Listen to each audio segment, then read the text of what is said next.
Hello, welcome to another episode of the Knock On Podcast, brought to you by the good people of Zero Tackle. And Dan, tonight I'm wearing a basketball shirt because I am just so disinterested in rugby league and more specifically what's happening in our club. But apart from that, how are you going? Mate, I'm doing good. I haven't slept in about 6 weeks. I'm dishevelled. I'm unshaven. The Sharks are terrible, but we're going to try our best to avoid them here tonight. Do you know what isn't terrible though? What's the that? news in rugby league, and it just keeps on giving, and that's why we're here. And you've got all the hot stories for us. What's happening this week? We do. Now, we took a week off last week due to power issues. Apologies, but Terry's right back in it. So here we go. Another day, another Tiger linked with the exit, another Moses client. Jahream Bula is reportedly being shopped, can speak at the end of the year. He's got a big contract. I think it's $900K or $850K, something ridiculous at the end of the year. I think he'll find a club. But at what point did the Tigers just say, if you're with Moses, get out? At what point does any NRL club turn around and go, we will not be signing an Isaac Moses? I mean, like when I heard that Jahream Bula was going on the market, I was like, that's the perfect Sharks fullback. Yeah. Like, that's our fullback for the next 10 years, and then you go, oh, he's linked with Isaac Moses. No. And that's what sucks, because some clubs are going to turn around and just go, oh, God, like, you know, unless you've got someone like a Phil Gould who can handle big personalities like that, some clubs just can't do it. And I wouldn't trust Cronulla to be able to handle Isaac Moses. No, not the way he gets clauses inserted. I believe the Roosters have already cut him out completely. Yeah, they have, They won't deal with him. It's only going to take 2 or 3 big clubs. Like, it'll have to be a Brisbane and maybe a Warriors or something to get the message out there. But, like, Buller's going to shop himself, and there's probably going to be 6 or 7 clubs that are like, oh, we'll have a chat. The money he's supposedly on, I was looking at Taruva play the other day and, you know, thinking he's on about a third of the money. If they really want to get rid of Moses, and because Dewey's probably on his way out now, a couple of weeks after coincidentally signing with Moses. I don't know. I think the Tigers should take that stand. You have to have a look at, like, on the flip side, if I'm running the Tigers and I see our players intentionally going and signing with Isaac Moses after they know what's been going on with him and Galvin and Moses and all that before that, you'd kind of be like, I don't want you here. As good as they are, like, Jahream Bula is one of the 4 players that you could probably say we're building our squad around for the future. And, yeah. I wouldn't blame the Tigers if they do that. I wouldn't blame them if they say to Bula, look, go explore your options. See what you can get. But there's going to be a player, say, I don't know, for instance, a young halfback who's playing out of his skin and wants to go to the Roosters, and the Tigers won't let him go. He's going to go get Moses, and they're going to say, see ya. So they can't adopt that policy is what I'm saying. But I was really disappointed to hear this because he is the kid you build around. He and the 3 Latus, I think, are your future at that Tigers. Yeah, the three Latus, Fanua Bole, obviously Jahream Bula, and Jahream Bula were the players that you turn around and go, well, you know, they're the foundations of the building point of your club, and then one of them goes and signs with Isaac Moses. The other one's got about 15 release clauses that he can go and activate at the end of the year. Only been here for a year, and this is the 5th article that we're hearing about Jahream Bula looking to get out of the Tigers. So something stinks at that club. Look, it does, but can we try and be a little bit more positive? Because last week they had a win. So, full disclosure, last week I was going to come on here and I'd put 3 points in a row that were all Tigers related, and I was straight up going to ask you, have they improved? And my argument was they have by default, purely because they were terrible last year. I feel like they've moved forward, but I think if we see, again, Jahream Bula, you mentioned it, numerous times he's been linked with he said to the club, his dad was joking when he put it on Instagram, even though everyone knows that you put it out there, everyone's going to see it within a couple of minutes. Now you got Jahream Bula, who's arguably, their second most exciting young player now that they've lost De Silva, who I don't see it in, Galvin, obviously Latu's number 1. But you can't have 3 members of your spine that you had pegged for the next 5 years all go and say, oh yeah, everything's good. I want something good to happen at the Tigers, mate. Yeah, look, I think by default, because they're not last, obviously they've improved, but the only reason why they've gone out and improved is because they've externally purchased great players and they've spent a lot of money doing it, and they've recruited well over the last couple of years. But where are these players that won the SG Ball and Harold Matts and all these other competitions that they were, where's this crop of players coming through that's going to be the next? Because the finals didn't come through the junior ranks. Yeah, so Fanua Bole, he came from Penrith. So we're like, I don't know what you do or where you go if you're the Tigers, but I think the first thing they have to do is absolutely get rid of anyone and say to the players, if you sign with Isaac Moses and you've got 3 years left on your club, the minute you sign with him, we'll let you go and look elsewhere. Fair enough. It'd be something to see. But moving on, I'm going to say something positive about the Tigers because I saw something from Benji Marshall, who I've been a little bit critical of. I didn't like to go down a rabbit hole. I didn't like his I'm 9 to 5, I got a family, etc. Look, we all do, but if someone calls you work at 8 o'clock, you take the call. It's just part of the job. But he sat in a press conference the other day and a journalist asked him, why did you let local juniors De Silva and Galvin go? And his response was perfect. We didn't let anyone go. They chose to leave. They didn't want to be here. We only want people to be here. I think that's the best quote I've heard from Benji Marshall thus far. I'm still not sold on he's the man, but that has made me a lot more sure that he is than this time last week. Honestly, I think he's done the exact right thing. Yeah, I think that was a great call from him. Like a lot of people, and that's the first thing. How did you let this player go? Why did we let this player go? No club lets a player go without a fight, right? And you saw the Tigers, they fought tooth and nail and said, Lachlan Galvin's got a contract, we're going to keep him. And then at the end, Isaac Moses just became too unbearable, and they're like, you know what, go and be someone else's problem. So I like that where Benji turned around and said, we haven't let anyone go. These guys didn't want to be here, basically saying, we're not going to let the bad eggs spoil the good eggs. If they wanted to go, they can go now. Look, Talon De Silva has left one situation where he was a backup hooker to one of the best hookers in the game to go and be a backup hooker to a guy who's probably played less games than him. Yeah. I couldn't believe when Parramatta named that team. I thought for sure he'd start, and I do believe he will in just a little while. So I'm just writing down something that someone's put here that I'm going to add. It's very, very good. But mate, Benji Marshall, positive. I loved Benji the player, so I really want Benji the coach. I want Benji the person to succeed because, yes, there were. Benji wasn't like a troublemaker of a player. Yeah, he was in a headline here and there, but that's people go looking for headlines on these big name players, right? So I love Benji, and I want Benji to succeed, but I don't. Yeah, I'm not sure he's going to, but that is a step in the right direction where he stood up for the club, he stood up for his players, he addressed the situation with Adam Dewey and said, we had no one available to train, so I had to go. Do you think Benji Marshall wanted to go and train? Yeah, no chance. He's saying all the right things. It's now just got to go into action, but that's a positive step for him, for the Tigers, and for the future. And I think the players like the Fainus will see that and go, man, this guy, we came over him, here's an extra 10%, we've just got to keep giving more for Benji. Yep, no, I agree. And it was good to see him come out and say that win was for him because all the garbage in the media. No, I like that. Yeah. So, shout out to Jack, who has posted something earlier. I don't know if you've seen it yet, but if Canberra were playing this weekend, all top four halfbacks would be former Titans players. Jerome Hughes, of course, for the Storm. Now, okay, Tanner Boyd for the Warriors, but technically he is playing, so that's correct. Jamal Fogarty for your Canberra Raiders, and Toby Sexton for the Bulldogs. Do you find that a little ironic? That's brilliant work. I would never have thought of that. Do you think it's a little ironic that the top four halfbacks playing for other teams, and I couldn't tell you the last times the Titans actually had a halfback? I mean, the biggest blunder there is obviously Jamal Fogarty. Yeah. That is the biggest blunder there. The biggest blunder out of all of that is the fact that Tanner Boyd got named. Yeah, yeah. Surely the Warriors have got some, I don't know, man.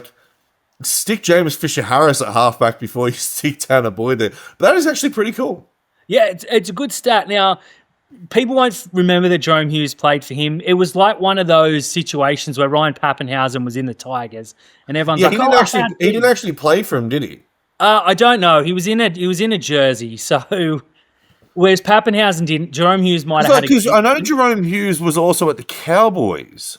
Yeah, he was the third string fullback. Yeah. Yeah, behind Scott Drinkwater and someone else, which behind Scott Drinkwater and Nicho Hines.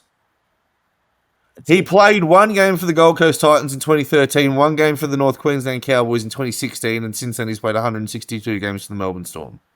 There you go. So that is incredible. That's a good stat. But for anyone sitting out there thinking, how'd we let him go? Look, there's going to be players that he wasn't a halfback back then. He was a fullback. He wasn't. And as you said, at the Storm, he was behind Drinkwater and Hines. And then Pappenhausen came in and he's playing halfback, etc. But Tanner Boyd, I'm going to move that on. Jamal Fogarty's absolutely the miss. He was a star. And I got to say, I actually thought there was a good footballer in Toby Sexton. I didn't see him quite leading the team to first.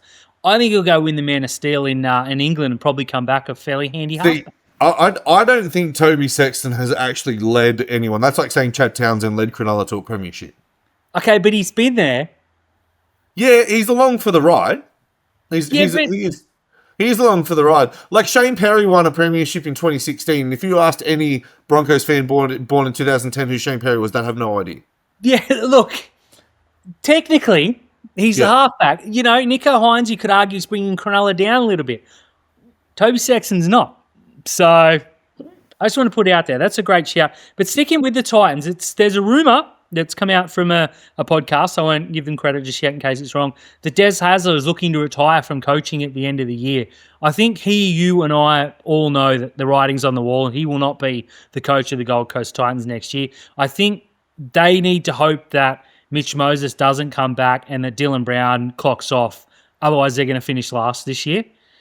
What do you think Des Hasler falls in? I think Newcastle are a pretty good shout now. They've got no Ponga and no Fletcher Sharp for the rest of the year.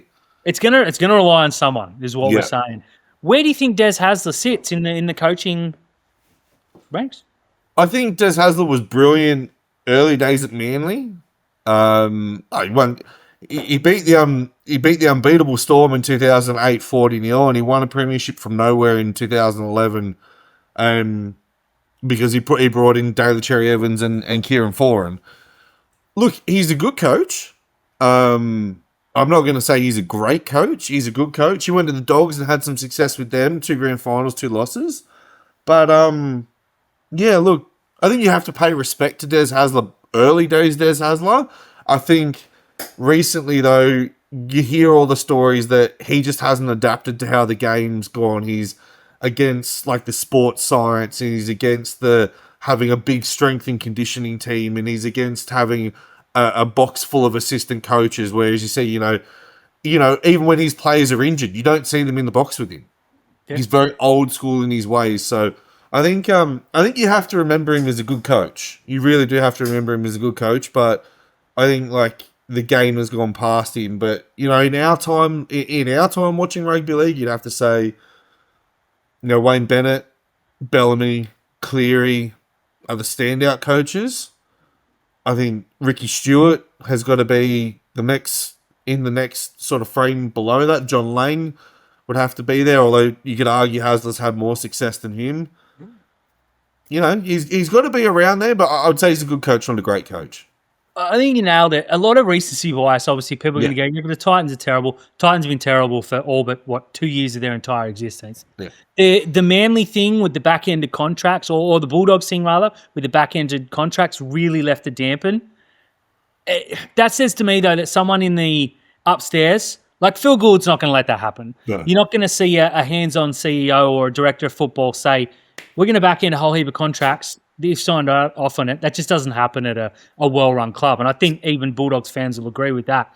Yeah, he made 2 grand finals. And, you know, if he wins one, I can't name a terrible coach who's won 2 grand finals. Like, you just can't do that. So I think he just tucked the Titans away a little bit.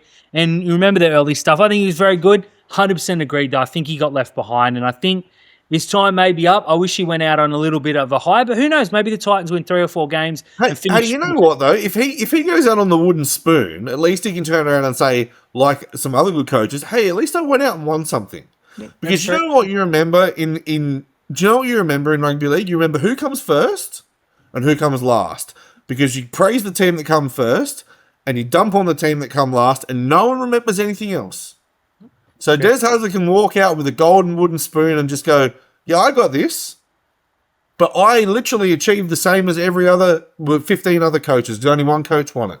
Look, that's so very give me true. the spoon. I love that. Des, if you're watching, mate, Des. Get that spoon, Des.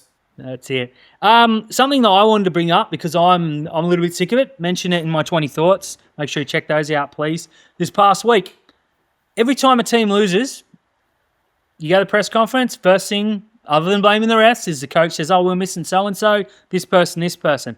Every single fan, "Yeah, but if we had so-and-so and Uzi and Watsy, we would have won." Name one team right now, Terry, that's anywhere near at full strength.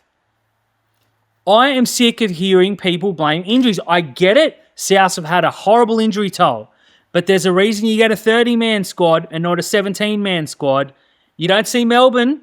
You don't see Penrith have lost $10 million worth of talent. They keep rejuvenating them.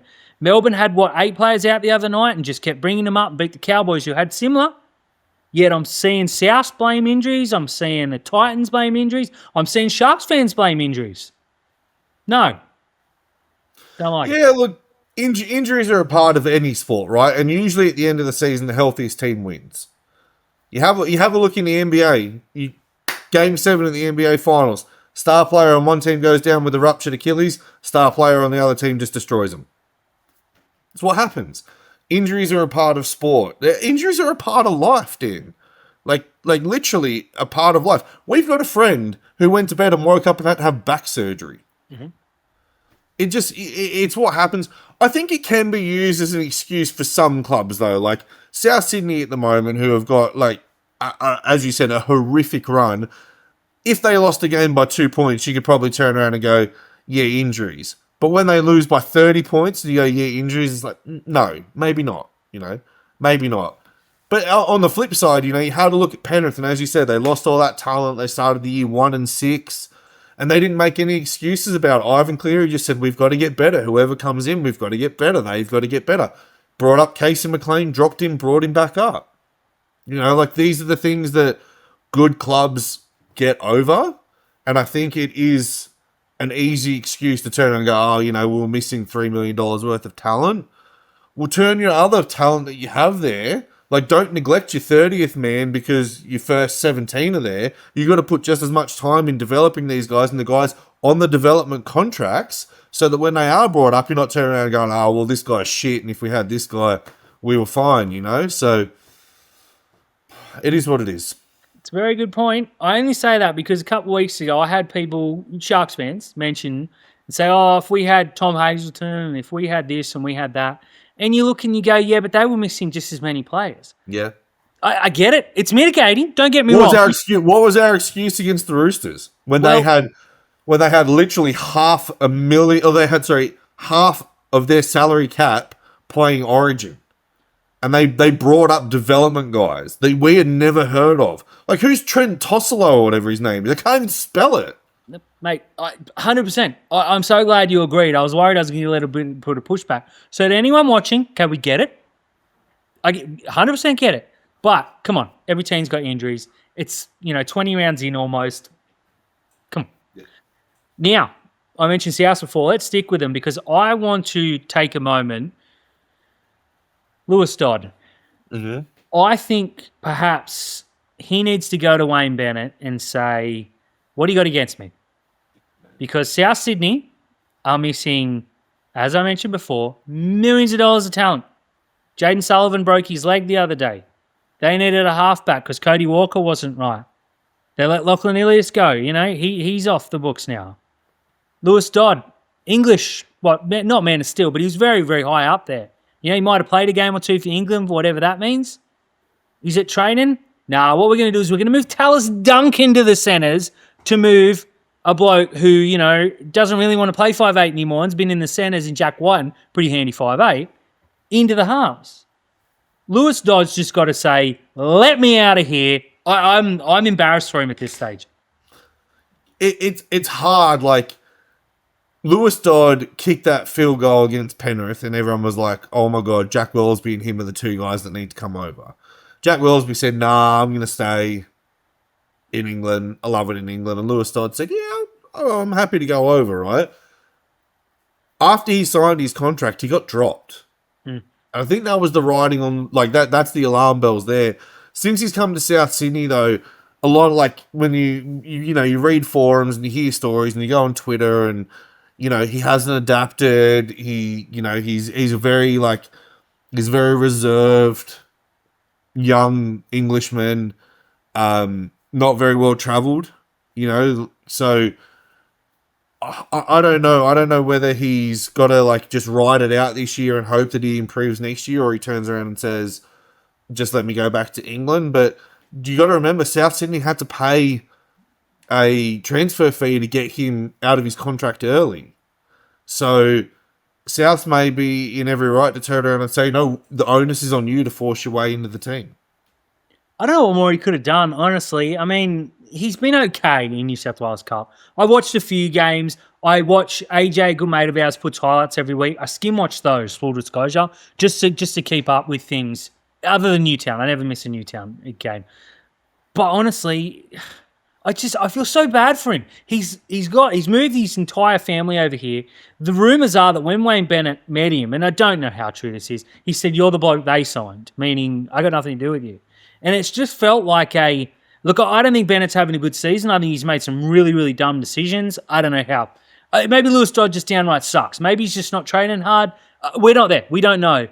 But I think he started one game and he played like a couple minutes off the bench. He's been an interchange. He hasn't even started. He hasn't started a game. He's just been on the bench. Like, you can't bring a halfback across. It's like putting Dan Atkinson on the bench, as Cronulla insist on doing. And he goes out there and plays 7 minutes and you're like, well, you didn't win the game. You're a halfback. You got to give the guy 3 weeks at number 7. And I think the last few weeks where he's I think he and Cody Walker are sort of the way forward. Although I do like the look of Jamie Humphries, I still think he's better suited at 9. And after Smith went down, Marmazulius is no good. I think maybe that's his long term. But mate, Lewis Dodd, if you're watching, give us a shout. You're more than welcome to come on the show. We got a gig here for you. Yeah. But now to the big news, mate. Tomorrow night, it's all anyone's going to be talking about. It's going to do 1 million ratings. And that is, the Sharks have announced 17,500 seats. And also, State of Origin is on tomorrow, mate. Let's do it a quick rundown because this will go live before the big game breaks tonight. You're a dirty Queenslander. I'm a filthy cockroach. I'll give it to you. How can you beat us, mate? I think the game plan has to be very similar to what it was in Perth. We've got to start early, kick to the corners, mitigate the damage that happens up the middle. Queensland's middle forwards have to be right on it as well. And I think this is going to be, we need big game Cam Munster. We need big game Harry Grant to come in here. Look, Cam Munster has stamped his authority on Origin. We've seen it. We've seen Bender Cam Munster come in and just absolutely wipe New South Wales off the park. For Queensland to win, he needs to be the best player on the park head and shoulders, and the forwards need to contain the damage of Payne Haas in the opening exchanges. I think if they can do that, like, New South Wales, to me, were a scarier commodity when it was Moses and Cleary, because both of them have exceptional running games. I think Jahream Bula is a little bit more of that controlling type player. Jahream Bula doesn't run from 50 metres out, whereas Mitch Moses has got the footwork, the speed to beat you from anywhere.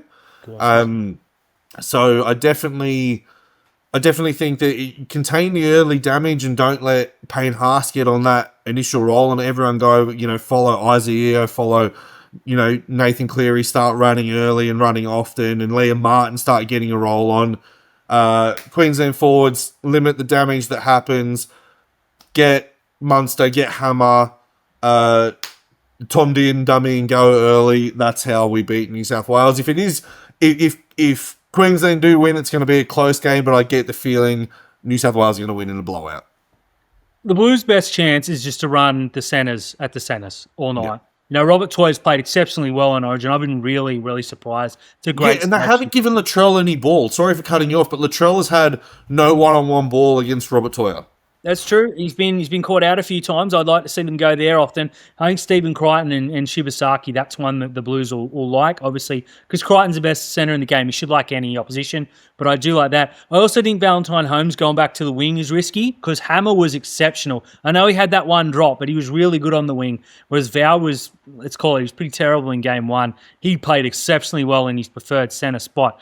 The only thing is Val's got a premiership on the wing and a host of Origin decider victories on the wing, so I don't know if you target him. But New South Wales just have to play a disciplined game, to be honest. Like, there's no way it's going to be another 9-0 penalty count. That's just not going to be allowed to happen.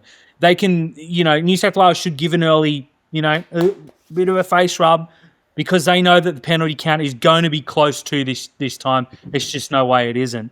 That said, they keep giving away 6 against. The blokes like the Hammer are just going to come out of nowhere and they're just going to pick them apart and they're going to score because you got Liam Martin rushing up. You got too many blokes in the middle that are flat-footed, King or Stefano. I'm really looking forward to this game. Like, I genuinely thought New South Wales would run riot in game 2. I thought it was over. This one, I want to lean towards the Blues win and win well. They should do it home. Let's not sugarcoat it. But, mate, if you put Mitch Moses in, I think New South Wales win easily. The Luai Cleary combo. There was an article out yesterday. I can't remember who wrote it. Apologies, but they said he's won 4 grand finals. This is Cleary's grand final. If he can't get them home here, he is a well-known. Well, let's call him Mitchell Pearce. I was going to allude to it, but he's Mitchell Pearce. Yeah, look, he's Nathan Cleary at the moment is the greatest club halfback in the game. He needs to take that stamp on there as well, and. I hear what you said about the Queensland backs and moving Valentine Holmes and everything. I think the fact that Reece Walsh has been injured and out of form and that Murray Tuolungi doesn't look like he can walk is the fact that they went for the Hammer at fullback. And also Hammer has, probably over the last month been the form fullback of the competition. He backs up everything. And I think that's the thing that Queensland have been missing in the last... Well, in the 2 games definitely they've played is that when those half breaks have happened, there hasn't been the supporting fullback, which Hammer's everywhere around the ball because he's so fast and he's so fit he can just get all across the park where he needs to. Player of the series, if New South Wales win, who have you got? Payne Haas. Queensland? Munster. Yeah. I mean, that's what I said. Munster was man of the match in game 2, and I think if Queensland win tomorrow, it's going to be off the back of some Munster brilliance, so he'll get it. Whereas Payne Haas was the best player on the park in game 1 and ran for 150 metres in a team that went backwards. So yeah, I think Payne Haas, I think you got it. But it's going to be good, mate. But let's get out of here. It's too cold to be wearing just a shirt. Hey everyone, thank you for tuning in to another episode of the Knock On Podcast, brought to you by the good people at Zero Tackle, your one-stop shop for everything rugby league. Breaking news, rumours, contracts, transfers. They've got everything. The best independent writers on the planet, including my handsome co-host, Mr. Dan Nichols, who told you that he's done his 20-to-1 thoughts and everything he hates and loves about rugby league. But I know there's going to be bombshells upon bombshells dropped this week. We're going to have an Origin recap afterwards. What else you got for us? Well, right now, as soon as I finish here, I'm going to jump straight in and get it over nice and early tomorrow morning. The 5 best deciders in the past 20 years. Ooh! Yep. Keep an eye out. I'm still doing some research. I've got it narrowed to about 7. I'm just going to watch some 2012, where Cooper Cronk kicked the 40-metre field goal to make it 21-20. Well, look, maybe. That was in there. That's a great decider. Yeah, look, that's definitely in there.